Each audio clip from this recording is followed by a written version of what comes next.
Ladies and gentlemen, today we release the Housing Affordability and Supply Report from the House Standing Committee on Tax and Revenue. There are no surprises in this report. Home ownership matters. It matters not just because it's where we have built our society, it's because that's where you build your family.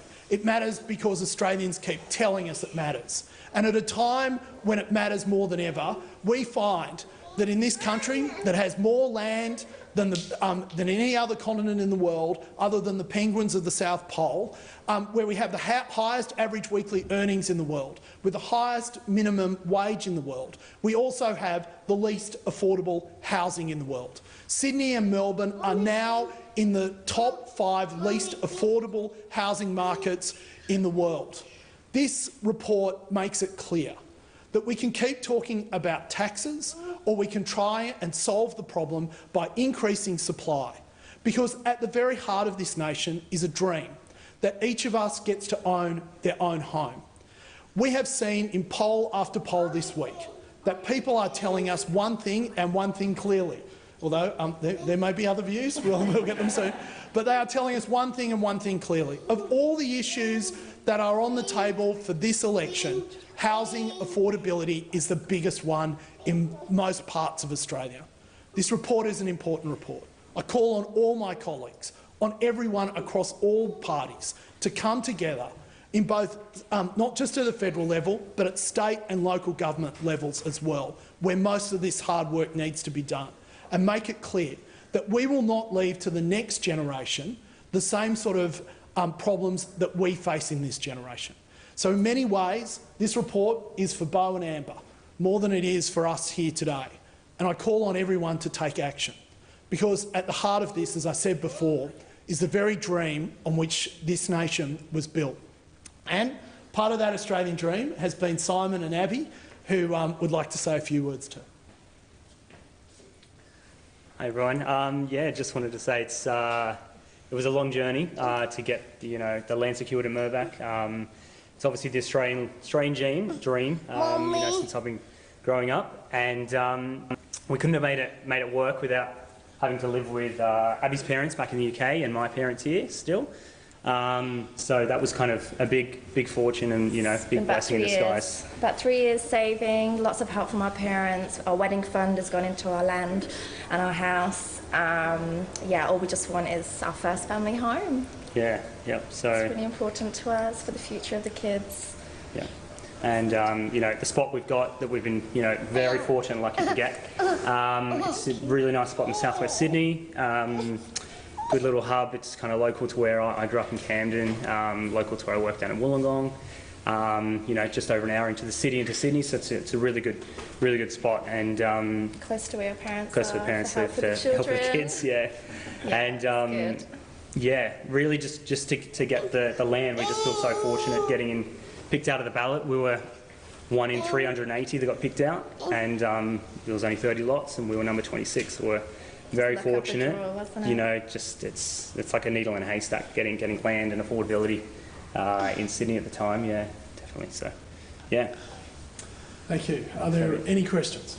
Yes, I'm going to start with you first. Yeah. You both had 2 in one. So what is your advice to the Australian to giving up on owning a home? Because the prices are so high, and yeah, it's hard. It's really hard. We've had to, beg, borrow from all of our family, brothers, sisters, everybody. We're in our mid-30s now, still haven't got our first home, still waiting, to be built hopefully in another year, but it can happen. I'm not working at the moment, so hopefully when I get back working there'll be more money coming in. Yeah, having 2 kids and trying to get your first family home is hard, but it can happen. You live with your parents, do whatever you can. And what are the 3 main things that you think helped both of you, go into home ownership as well as have kids? Yeah, family support.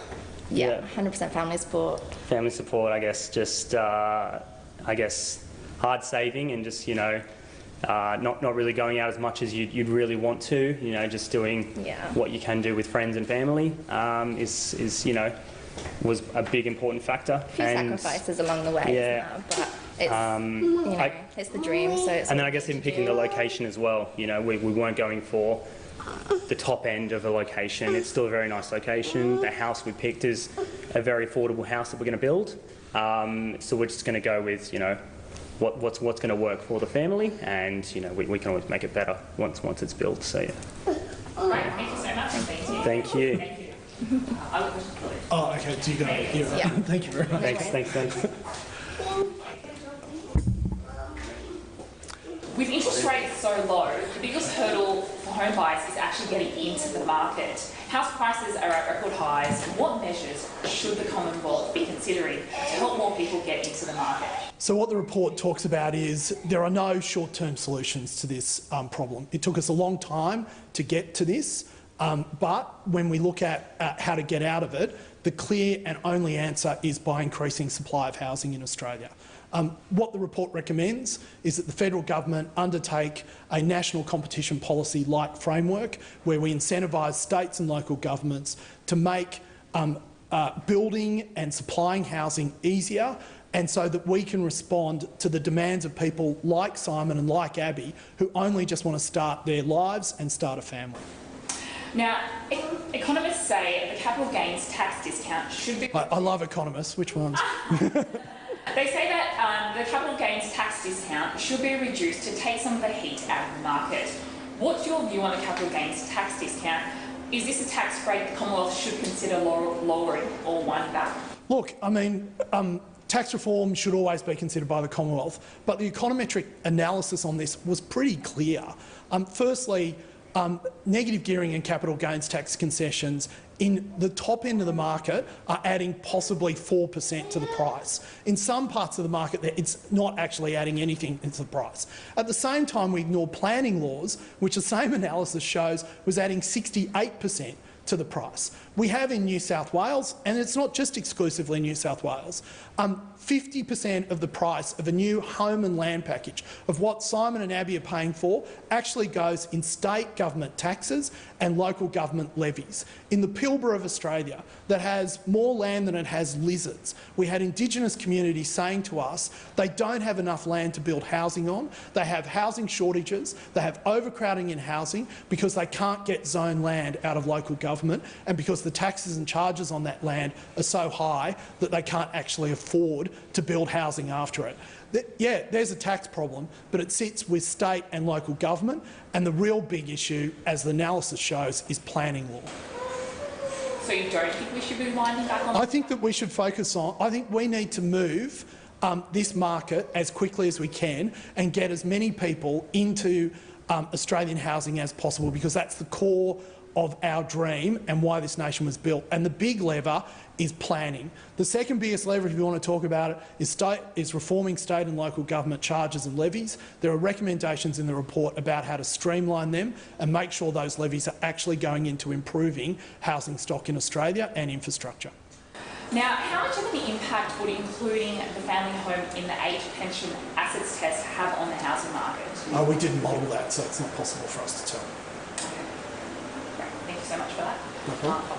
Thank you. G'day everybody, I'm Ken Morrison, Chief Executive of the Property Council of Australia.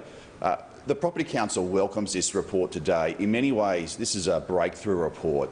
It puts a laser focus on housing supply as being an incredibly important driver of the housing affordability challenges Australia faces, but also puts solutions on the table, solutions for state and territory governments, for local government, and also, very importantly, for the Commonwealth Government as well. Housing affordability is not a nice-to-have, it's a need-to-have.